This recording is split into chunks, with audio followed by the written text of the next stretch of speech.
Fala aí, pessoal, mais um vídeo aí, começando, e dessa vez a gente vai falar sobre a anatomia do sistema articular, beleza? Então, dando sequência aí à nossa anatomia do sistema do aparelho locomotor, agora a gente fala das articulações, que também são peças chaves aí quando a gente pensa no movimento, beleza? Então, nesse vídeo a gente vai começar com a parte teórica, né? Então, alguns slides mostrando essas articulações, os tipos e as classificações que a gente dá para essas articulações. E aí no final a gente vai para uma parte mais prática usando o nosso Atlas 3D, onde a gente vai tentar visualizar essas articulações funcionando de uma forma um pouco mais prática ali, beleza? E aí a gente tem que o sistema articular, basicamente, né, ele vai ser formado por estruturas que vão promover a conexão entre duas ou mais peças do esqueleto. Então as articulações elas estão ali entre dois ou mais ossos, certo? E elas basicamente vão manter esses ossos ali, essas estruturas conectadas, beleza? E aí a gente tem que as principais funções delas vão ser a produção de movimento. Então, para que a gente tenha movimento, a gente vai precisar de três sistemas. O sistema esquelético, que vai proporcionar as alavancas. O sistema muscular, que vai proporcionar ali motor, para que eu mova essas alavancas. E as articulações, que vão manter essas alavancas unidas e vão permitir com que elas se movimentem, certo? E aí a gente tem que essas articulações também vão ser responsáveis pela manutenção do nosso equilíbrio e a nossa postura. Então a gente tem articulações ali na nossa coluna, a gente tem articulações na nossa pelve, a gente tem diversas articulações que também vão estar responsáveis, né, vão ajudar nessa manutenção também do equilíbrio e da postura. E aí, em relação à classificação, a gente tem uma classificação quanto ao tipo tecidual dessa articulação. Então a gente tem as articulações fibrosas, as cartilagíneas e as sinoviais. E aí a gente também tem um outro tipo de classificação que vai estar relacionado com o movimento, tá? Então a gente tem essa classificação entre fibrosas cartilagíneas e sinoviais. E a gente também pode classificar em relação ao movimento. E aí a gente vai ter as sinartroses, que são exemplos, né? Como exemplo, a gente tem aquelas articulações fibrosas lá, né? Então essas articulações fibrosas ou sinartroses, elas vão unir dois ossos, né?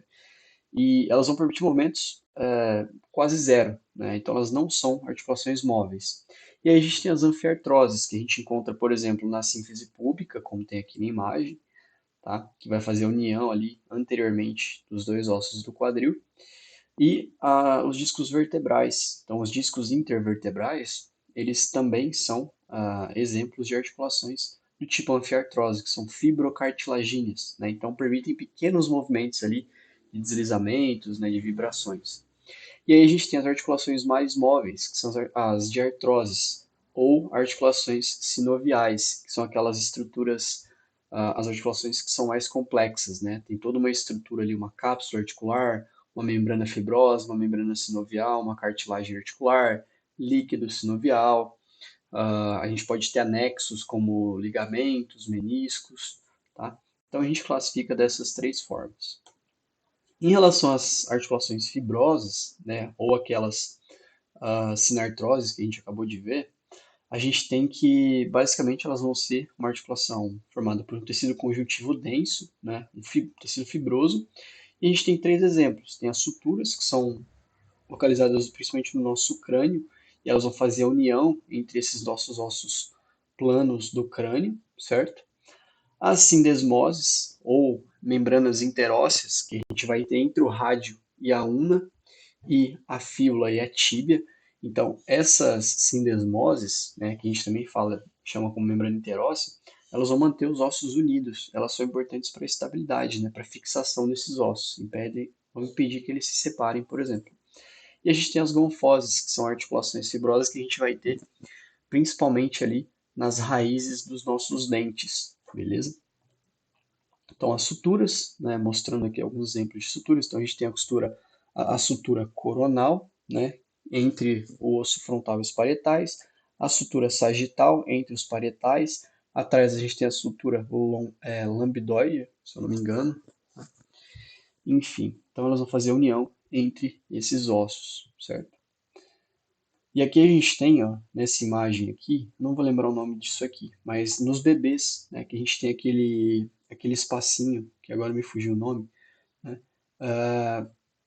que é uma sutura, é uma articulação fibrosa. Então, os bebês, até eles terem o desenvolvimento completo da caixa craniana e a caixa craniana ela se formar realmente, eles têm um espaço aqui que tem um nome específico, eu não lembro o nome agora, mas basicamente esse espaço ele é preenchido por uma fibra, né, por um tecido fibroso denso, que é um tipo de sutura. Beleza? E aqui a gente tem essa imagem que mostra justamente isso. Então aqui eu tenho um osso, aqui eu tenho outro, né, do crânio, e essa sutura unindo esses dois ossos.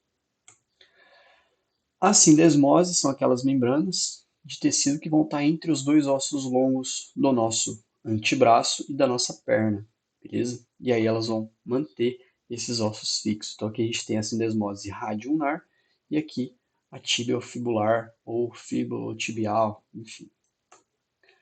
As gonfoses, né, como a gente já viu também, vão estar lá nas raízes dos dentes, né? Então elas são importantes na sustentação, na fixação ali das nossas raízes dentárias. E aí a gente tem as articulações cartilagíneas ou fibrocartilaginosas, que são a sínfise púbica, né? São as sínfises, a gente tem daí no caso a sínfise púbica e as sínfises vertebrais, também conhecidas como os discos intervertebrais, e as sincondroses, que são essas cartilagens entre as costelas e o externo. Tá? Então, esses são os principais tipos de articulações cartilagíneas. Então, quando a gente pensa na nossa caixa torácica, né, quando a gente respira, a gente tem movimentos nessas articulações condroesternais e condrocostais, certo? Então, essas articulações cartilaginas, elas permitem pequenos movimentos, beleza? E aí a gente tem as sínfises, né? Então, basicamente elas vão fazer união entre duas peças ósseas através de uma estrutura cartilagínea. Então, a gente tem aqui os discos intervertebrais e a sínfise púbica, como a gente já viu, beleza? E aqui a gente tem um exemplo de um disco intervertebral. Tá? Então esse disco ele tem uma região mais ao redor ali, um contorno, né, que a gente chama de anel fibroso. E esse anel fibroso ele é formado por um tecido mais fibroso mesmo. E aí aqui dentro a gente tem um núcleo pulposo, que é formado por uma quantidade maior de tecidos líquidos, né? E a gente tem muitos proteoglicanos, que são células, colágeno e proteoglicanos. Os proteoglicanos, eles são células que eles absorvem água, certo? E aí eles dão uma característica meio aquosa, né? Meio líquida para esse núcleo pulposo. E aí o que acontece? Né? Aqui a gente está vendo uma vértebra normal e uma hérnia de disco. O que seria essa hérnia de disco? Quando a gente tem a descarga de peso na nossa coluna, imagina que o nosso disco ele é assim. Quando a gente descarrega o peso na coluna, esse disco ele vai ser comprimido, certo? E aí quando eu gero uma compressão excessiva nesse disco, ele faz como se fosse um babalu. Então sabe quando você aperta o babalu e aí aquele recheio do babalu ele extravasa para um lado? Isso é a mesma coisa que uma hernia de disco, né? Então um prolapso. Então a gente tem diferentes tipos de hernia. A gente pode ter só um prolapso mesmo, quando a gente tem esse líquido ali saindo, extravasando, ou a gente pode ter ele empurrando esse anel fibroso. E aí qual que é o problema da hérnia? A gente pode ter várias hérnias que são assintomáticas. E a gente pode ter hérnias que são extremamente sintomáticas, que são aquelas hérnias que vão pensar, por exemplo, as nossas raízes nervosas, que saem ali dessa região da coluna. Tá? Então, quando a gente pensa na questão mais nervosa, a gente tem vários nervos saindo da coluna. Em alguns casos, quando a gente tem um prolapso posterior desse disco, ó, aqui é a parte anterior, aqui é a posterior. Se eu tenho um prolapso posterior, eu posso fazer um pinçamento de um nervo. E aí isso gera muita dor, pode gerar, por exemplo, uma paralisia, uma lesão a esse nervo, tá? Então as hérnias de disco, elas são muito comuns, né? E a gente trata elas de diversas formas aí, beleza? E aí a gente tem as sincondroses, tá? Então as sincondroses, que são encontradas, por exemplo, entre os ossos ali do nosso externo, em algumas regiões do crânio, elas também são articulações cartilaginosas, mas elas são formadas por uma cartilagem hialina, tá? Que é a mesma cartilagem que a gente tem lá na nossa epífise óssea, quando a gente está em fase de crescimento. Então, essa cartilagem hialina, ela permite um movimento ali um pouco maior. Ela permite um pequeno grau de movimento ali também, beleza? E a gente tem como exemplo aqui, né, nessa imagem, a sincondrose manubrio-esternal e a sincondrose xifoexternal, beleza? E aí, por último, a gente tem as articulações do tipo sinoviais, que, como a gente já falou, são as articulações que elas vão ter uma estrutura mais complexa, mas elas também vão gerar os maiores graus de movimento, tá? E aí a gente vai ter vários tipos de articulações sinoviais. Aquelas que vão se movimentar em um eixo, que a gente chama de uniaxial, aquelas que se movimentam em dois eixos, que são biaxiais, ou aquelas que se movimentam em três eixos, que seriam as triaxiais, beleza? E aí essas articulações sinoviais, elas vão ter uma face articular, certo? Então a gente tem uma face articular, então que seria a parte mais da face ali mesmo óssea. E aí a gente tem, em cima dessa face articular, a gente tem uma cartilagem articular. E essa cartilagem articular, ela é formada por um tecido cartilagíneo, né? Por isso que é uma cartilagem, que não tem inervação e não tem vascularização, certo? Então imagina que é um tecido que ele não é inervado. Então quando eu tenho um contato ali entre uma cartilagem e outra, eu não vou ter nenhuma inervação para levar um sinal, por exemplo, de dor. Então a cartilagem ela permite com que os nossos ossos ali, eles encostem um no outro sem gerar dor, certo? Não o osso em si, mas a cartilagem articular. Então a gente tem o contato de uma cartilagem articular com a outra. Em algumas doenças, né, por exemplo, algumas doenças reumáticas, a gente tem uma degeneração dessa cartilagem articular. E aí o que que acontece? Eu tenho a perda dessa cartilagem e o meu osso ele entra em contato com o outro osso. E aí, para quem assistiu o vídeo do sistema esquelético, lembra que ao redor do osso a gente tem o periósteo, que é altamente inervado. E aí, quando eu tenho contato de um osso com o outro, isso gera muita dor. Tá? E é o que acontece no caso das osteoartrites, por exemplo, né? Que você tem uma degeneração dessa cartilagem, você tem um contato ósseo. E essas osteoartrites elas são muito comuns, por exemplo, no quadril. Né? E aí a gente tem que, para resolver isso, muitas vezes os casos são cirúrgicos. Né? Então existem tratamentos conservadores, mas muitas vezes é cirúrgico. E a gente tem a artroplasia de quadril lá. Pode ser uma artroplasia parcial ou total. Né? Parcial, você tem lá a colocação você remove ali a cabeça do fêmur, coloca uma prótese, né, que simula a cabeça do fêmur e encaixa ela lá no acetábulo, ou você pode ter, por exemplo, uma artroplasia total, quando você tem a degeneração dessa cartilagem acetabular do fêmur. Daí você raspa aquela cartilagem do acetábulo, coloca lá como se fosse um novo acetábulo e encaixa ali essa prótese do fêmur também. Tá? Então, só um exemplo da importância dessas cartilagens articulares. E aí a gente tem a cápsula articular, que vai estar ao redor dessa articulação. E aí essa cápsula articular, ela pode variar de acordo com o lugar que ela está. Então a gente tem cápsulas que são mais firmes, outras permitem maiores movimentos. Tá? Isso vai depender bastante da articulação. Mas basicamente essa cápsula articular ela vai ter uma camada mais externa, que vai ser uma camada fibrosa, que vai dar resistência para essa cápsula. E vai servir também de inserção para os músculos, para os tendões. E a gente tem uma camada mais interna dessa cápsula, que é a membrana sinovial, que vai ser a responsável pela produção do líquido sinovial. E aí a gente tem as bolsas sinoviais, que é por onde esse líquido ele vai percorrer, beleza? A cavidade articular nada mais é do que o espaço que a gente tem dentro dessa articulação. Né? Em alguns casos, a gente pode ter também uma diminuição dessa cavidade articular, beleza? Mas basicamente é isso, tá? Então nessa cápsula a gente também tem a questão da inervação e da vascularização. E aí a gente tem alguns anexos das articulações sinoviais. Os principais deles, né, são os discos, então a gente tem pequenos discos mesmo, né? A gente tem, por exemplo, na nossa coluna, né, nas articulações entre as facetas articulares, a gente pode ter alguns pequenos discos. Né? Na ATM, né, na articulação temporomandibular, a gente tem um disco também. Aqui na articulação externo-clavicular, em algumas pessoas existe esse disco, que serve para quê?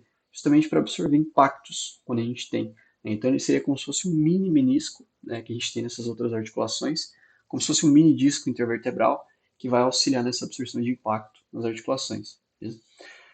A gente tem os meniscos, que são anexos exclusivos do nosso joelho, e aqui a gente tem um menisco. E a gente pode ter também os ligamentos, né, que vão estar presentes ali nas principais articulações. Aqui a gente tem o joelho, né, que vai ter 4 ligamentos ali bem fortes que vão auxiliar nessa questão de estabilização. Tá? Então, basicamente, esses anexos eles vão melhorar a congruência articular, né, ou seja, o contato entre as superfícies, vão melhorar a estabilidade articular, entre outros. beleza? E aqui a gente tem os diferentes tipos de articulações encontradas no nosso organismo. Então a gente tem, por exemplo, as articulações do tipo gínglimo, ou articulação em dobradiça, que ela é a articulação, como por exemplo aqui do nosso cotovelo. Então essa articulação em gínglimo, né, ou articulação em dobradiça, é como se fosse a dobradiça da porta mesmo, né? Então eu tenho uma estrutura fixa, ali, um ponto fixo, eu tenho o meu osso rolando ao redor dela, certo? Fazendo movimentos de flexo-extensão, nesse caso. A gente também tem as articulações do tipo condilar, que são as articulações que a gente tem lá no nosso joelho, entre a tíbula e o fêmur, a articulação tibiofemoral, né? E aí a gente vai ter os côndilos femorais rolando sobre os côndilos tibiais. A gente também vai ter articulações do tipo esferoides, né, ou bola-soquete. E aí a gente tem como exemplos a articulação glenumeral do nosso ombro e a articulação do nosso quadril, ou a articulação coxo-femoral. E essas articulações do tipo esferoides, elas são as articulações que vão propiciar, né, que vão permitir uma maior mobilidade. Então elas são articulações triaxiais, elas vão fazer tanto flexão e extensão, quanto abdução e adução, quanto rotações, beleza? A gente também tem um tipo específico de articulação, que é a trocoide, que é a articulação que a gente tem entre a cabeça do rádio e a una. E essa articulação, ela é uma articulação do tipo em pivô, né? Então ela vai permitir que o rádio ele gire ao redor da una para que a gente faça os movimentos de pronação e supinação. E aí a gente tem as articulações do tipo planas, né? Como por exemplo as articulações lá entre alguns ossos do carpo, certo? As articulações entre os nossos discos intervertebrais, né, que são articulações, os discos eles permitem deslizamentos, né, deslizamento anterior, posterior, enfim. A articulação do tipo celular, que a gente encontra nessa articulação carpo-metacarpal do nosso polegar, certo? Nosso primeiro dedo ali, que é uma articulação do tipo celular que permite esses movimentos de oponência do polegar. E aí a gente tem as articulações do tipo elipsoides, que são encontradas na articulação aí, por exemplo, uh, metacarpofalangiana, beleza? E aí esses são os tipos de articulações que a gente tem, e cada uma delas vai gerar diferentes graus de movimento, como a gente já falou. Todas elas são articulações sinoviais, beleza? Então aqui a gente tem os tipos de movimentos das articulações sinoviais. Então a gente pode ter, por exemplo, movimentos de abdução e adução, de flexão e extensão, movimentos de rotações, né, diversos tipos de rotações, só para a gente contextualizar. E agora falando sobre todas as articulações no nosso corpo, né, a gente vai ver primeiro a parte mais estrutural aqui, então eu vou mostrar as imagens, depois lá a gente vai ver no esqueletão, parte prática aí no final, direto lá no nosso atlas. Tá? Então a gente tem aqui as articulações fibrosas, então a gente tem a sutura coronal, que vai estar mais anterior entre o osso frontal e os parietais. A gente tem a sutura sagital, né, que ela tem esse nome porque, lembra dos planos? Eu tenho um plano coronal, que divide o meu corpo em anterior e posterior, o sagital, que divide em direito e esquerdo, e o transverso, que vai dividir em superior e inferior. Então, esses nomes têm relação com os planos, né? Então, plano coronal, anterior e posterior, sagital, direito e esquerdo, e aqui eu tenho o lambdoide mesmo, tá? Então, sutura lambdoide, que vai dividir o occipital dos parietais. E aí, lá na nossa coluna, a gente vai ter as articulações cartilagíneas, que são as sínteses intervertebrais, ou os discos. E aí a gente vai ter desde C2, né, a partir de C2, ali, C2 e C3, até T1, até T5 e sacro ali, beleza? Aqui a gente tem as articulações do membro superior, tá? Então a gente vai ter articulação do ombro, ou glenumeral, articulação do cotovelo, articulação radionar proximal e distal. E aqui ainda estão faltando algumas, deixa eu ver se está nesse outro da frente. Não vai ter. Então aqui a gente tem a articulação glenumeral, né? E tem mais duas articulações que são sinoviais também. Uma delas é a acrômio clavicular, entre o acrômio da escápula e a clavícula. E aqui a gente vai ter a externo-clavicular, que vai estar entre o manubrio do externo e a clavícula. Eu acho que elas não aparecem aqui, mas depois a gente vê elas lá no Atlas. E aí aqui a gente vai ter as articulações radioulnar proximal e radioulnar distal. Na região de punho e mão, a gente tem as articulações radiocarpais, né, então entre o rádio e os ossos do carpo, as articulações do carpo, as articulações carpo-metacarpais, as articulações metacarpo-falangianas e as interfalangianas da mão, beleza? No membro inferior, a gente tem as articulações do símbolo do membro inferior. Então, como a gente já falou, a sínfise púbica, que vai unir os ossos do quadril anteriormente. Tá? E lá atrás a gente tem a articulação sacroiliaca, que é a articulação que vai unir os dois ossos ilíacos ao sacro. E essa articulação sacroiliaca é uma articulação que ela é extremamente reforçada por ligamentos. É uma articulação que aguenta muita carga, justamente porque a nossa coluna ela vai terminar aqui no sacro. Tá? Então o sacro ele recebe toda a carga que vem da coluna e também dos membros inferiores.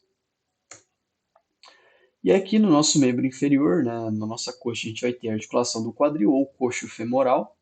A gente tem a articulação do joelho, e aí a gente vai ter os anexos, os meniscos e os ligamentos ali. E a gente tem uma articulação que é a articulação femoropatelar, né, que vai estar entre o fêmur, a face da patela no fêmur e a patela.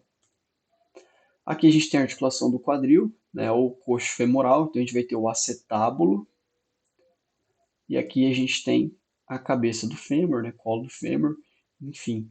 E aí, lembra que eu tinha falado lá do caso da artroplasia de quadril? Né? Quando a gente tem um desgaste dessa cartilagem, a gente vai ter um contato entre esses ossos. E aí você precisa substituir, né, por uma outra estrutura para evitar esse contato. E aqui a gente tem a articulação do joelho novamente, tá? Então, quando a gente fala de articulação do joelho, a articulação do joelho ela envolve três articulações. Tá? Então, a gente tem a articulação, aqui no joelho, a gente tem a articulação a femorotibial, a tibiofibular e a patelofemoral. Então, essas três articulações, elas fazem parte dessa articulação do joelho, beleza? E aí, na parte da nossa perna ali mais inferior, tornozelo e pé, a gente tem as articulações.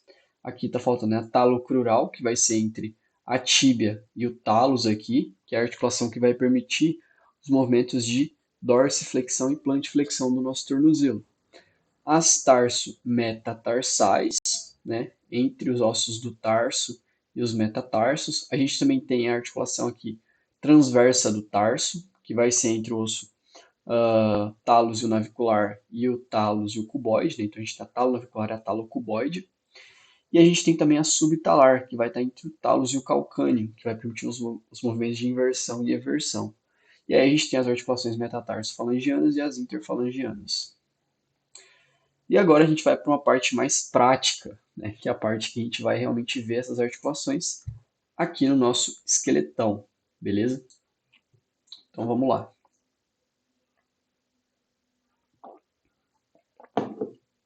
Começando aqui da parte mais superior, vamos só dar uma olhadinha nas suturas, né? Então, como a gente já falou, aqui no nosso crânio a gente vai ter três suturas, certo? Então a gente tem aqui, entre o osso frontal e o parietal, a gente vai ter essa sutura coronal, referente ao plano coronal. E aqui entre os dois parietais a gente tem a sutura sagital. E aí mais posterior a gente tem a sutura lambdoide, certo? Que vai estar entre os parietais e o osso occipital. Beleza. Aqui na região de símbolo do membro superior, lembra o que é o símbolo do membro superior? Né? Escápula, clavícula e o externo também pode ser classificado porque a clavícula vai se inserir no externo. Então o símbolo do membro superior ele faz a união do esqueleto axial com a appendicular. Então aqui a gente vai ter, ao todo, 5 articulações. Uma delas eu não falei. Na verdade, duas delas eu não falei. Tá? Porque são articulações que a gente considera articulações falsas. Então aqui a gente tem 5 articulações do membro superior. 3 verdadeiras, que são sinoviais, e 2 falsas. As verdadeiras são a articulação externo-clavicular. Então aqui a gente tem o manubrio do externo e a clavícula. Essa articulação é uma articulação sinovial. Então ela permite movimentos. E aqui a gente tem a articulação acromioclavicular, entre a clavícula, né, a porção acromial da clavícula e o acrômio, que também é uma articulação sinovial.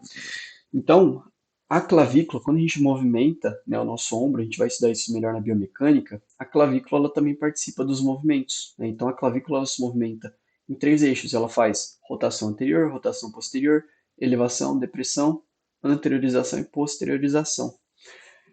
E o que vai permitir com que a clavícula se movimente são essas duas articulações, a externo-clavicular e a acromioclavicular, beleza? E aí a gente tem a articulação glenohumeral, que é a articulação entre a cavidade glenoide, a escápula, e a cabeça do húmero.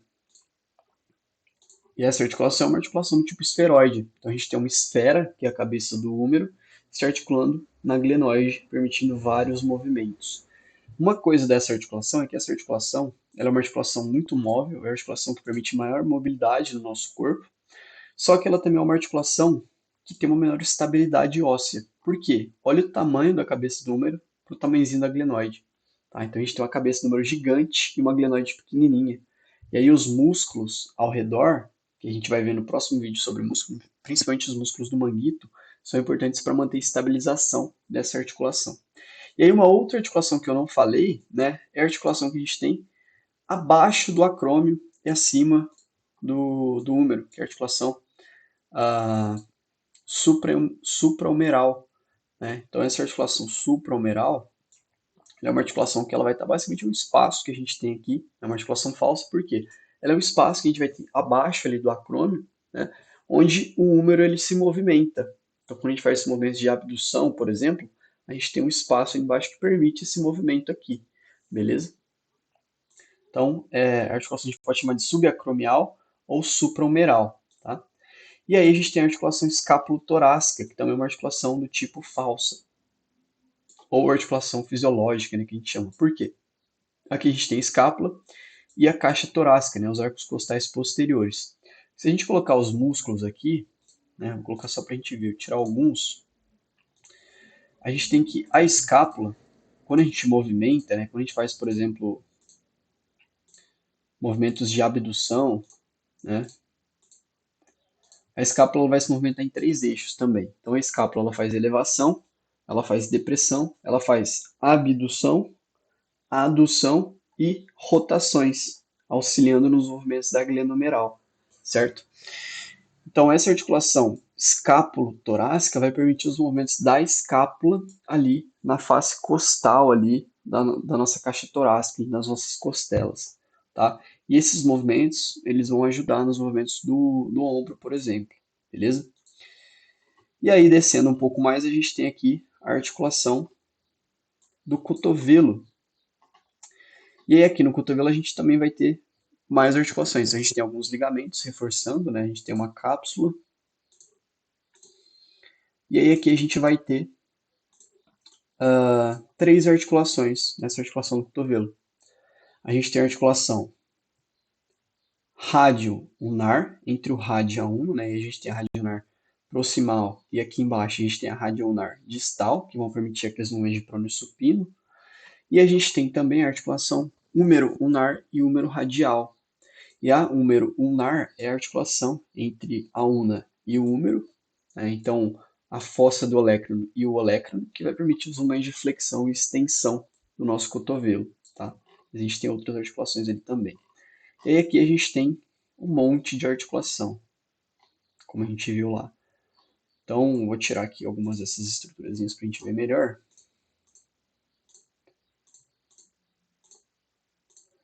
Então aqui a gente vai ter articulação radioulnar distal, a gente tem articulação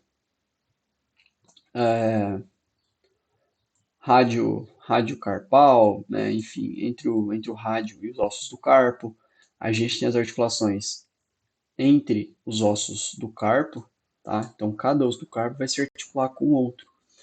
Quando a gente faz os movimentos, né, esses ossos eles vão deslizar uns sobre os outros, né? Quando a gente faz, por exemplo, um desvio, lembra, desvio radial, desvio ulnar. A gente tem um deslizamento dessas fileiras de ossos do carpo, certo? Então eles deslizam uns sobre os outros. E aí aqui a gente vai ter as articulações carpo-metacarpais, entre os ossos do carpo e os metacarpos, as metacarpo-falangianas e as interfalangianas das mãos. Tá? Então, essas articulações metacarpo-falangianas, elas permitem flexão e extensão e abdução e adução. As interfalangianas vão permitir apenas flexão e extensão, beleza? E aqui a gente tem as articulações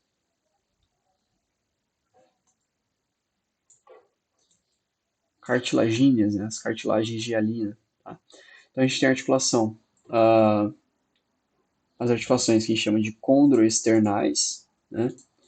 E as articulações condrocostais, que são entre, né, que a gente tem aquelas cartilagens que a gente viu aqui nessa região do externo, que vão conectar as costelas ao externo, beleza? Então são cartilagens do tipo de cartilagem hialina, tá?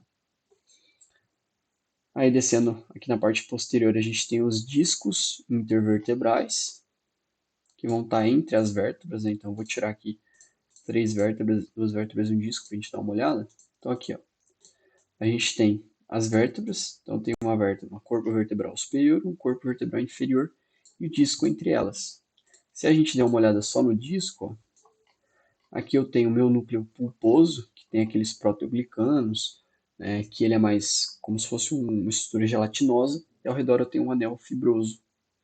E aí, quando eu sobrecarrego, lembra que a gente tem um prolapso ali, a gente pode ter uma protusão discal, então a gente pode ter uma saída desse líquido, né, que pode gerar um pinçamento nervoso, enfim.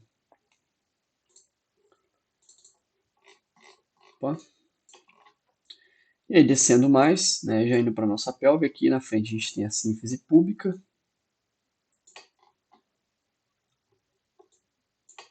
certo? Que é uma articulação do tipo anfiartrose, que vai permitir movimentos muito pequenos. Tá? Então a gente tem a sínfise púbica que vai fazer a união anterior ali dos nossos ossos do quadril. E aqui atrás a gente tem uma articulação do tipo sinartrose, que é a sacroiliaca, né? Então a sacroiliaca, na verdade, ela é uma articulação que permite pequenos movimentos, tá? Então quando a gente anda, a gente tem os nossos ilíacos se movimentando em relação ao sacro. Então ela permite alguns movimentos, sim, mas ela é reforçada por vários ligamentos, tá? Então é uma articulação extremamente forte. Então essa articulação sacroiliaca vai unir o nosso osso do quadril posteriormente. Aqui a gente tem a coxa femoral, a articulação do quadril, que é uma articulação tipo bola-soquete também. Então a gente tem lá o acetábulo, né, que é formado ali a partir da união dos 3 ossos do quadril ali, do isquio, do ilho e do pubis. Tá? E aí a gente tem a cabeça do fêmur se articulando nesse acetábulo. Então a gente tem grandes amplitudes de movimento, só que não tão grandes quanto as do ombro, por exemplo. Por quê? Porque o acetábulo, né, observa que ele é muito maior, ele é um pouco maior que a cabeça do fêmur, então a gente tem mais contato. Em alguns graus de movimento, a gente vai ter, por exemplo, os trocânteres do fêmur encostando nas bordas do acetábulo, limitando esses movimentos. Tá? Então, apesar de a gente ter uma grande amplitude de movimento no quadril, essa amplitude ela vai ser menor do que a do ombro, por exemplo. Descendo mais, a gente tem o nosso joelho, e aqui no joelho a gente também vai ter 3 articulações. A gente tem a articulação tíbio-femoral, que é a articulação do joelho em si, né, que permite o movimento de flexo e extensão do joelho. A gente tem a articulação patelo-femoral, né? Então a patela ela desliza sobre o fêmur durante os movimentos de flexo e extensão. E aqui a gente tem a tíbia fibular proximal. E aí depois a gente tem a tíbia fibular distal também, né? Que a gente tem a sindesmose, né? A membrana interóssea. E aí aqui no nosso tornozelo a gente vai ter mais algumas articulações. Então a gente tem a articulação tibiofibular distal, né? Entre a fíbula e a tíbia. A gente vai ter a articulação talocrural. Essa articulação talocrural é a articulação entre a tíbia e o talos. Né? E a gente tem que o talos ele tem uma superfície dorsal arredondada. Né? Então ele permite o quê? O deslizamento da tíbia, um rolamento da tíbia. E aí a gente consegue fazer os movimentos de dorse e plantiflexão. Embaixo dessa articulação talocrural, a gente tem aqui a articulação subtalar, né? Que é entre a articulação que é entre o osso do talos e o calcâneo. Então essa articulação subtalar, ó, tá vendo que a gente tem uma angulação? Ela vai permitir os movimentos de inversão e eversão, beleza? Aí aqui a gente ainda vai ter as articulações transversas do talos, né? Então a gente tem a talonavicular, talo navicular, a talo cuboide, certo? E aí a gente vai ter as articulações entre os ossos do tarso, né?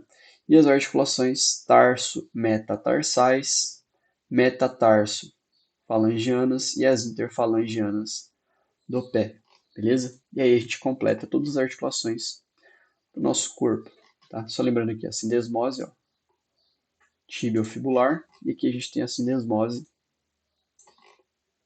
radioulnar. Eu acabei esquecendo de mostrar. Eu acho que foram todas as articulações. E aí, só vendo um pouquinho do movimento dessas articulações, né, só para a gente começar a entender como que elas se movimentam, tá? Isso é mais biomecânico, mas é legal para a gente ver. Então, por exemplo, a articulação do ombro. Né? Na articulação do ombro, a gente vai ter músculos que vão fazer com que a cabeça do húmero ó, se movimente com a glenoide e ó, a escápula se movimentando junto. Né? Então, a gente tem várias estruturas funcionando de uma forma integrada durante os movimentos. Isso que é legal. Então, a gente precisa entender a anatomia para depois a gente conseguir entender a biomecânica. Então, a gente estuda primeiro o sistema muscular, aí o sistema articular, depois a gente vai passar para o muscular, certo? E aí a gente tem que entender a origem e inserção dos músculos para entender como que eles vão fazer os ossos se movimentarem. Então isso que é bacana. E é isso a gente aprende na biomecânica, beleza? Mas basicamente é isso para esse vídeo. Espero que tenha ajudado, espero que vocês tenham gostado e até o próximo vídeo. Valeu?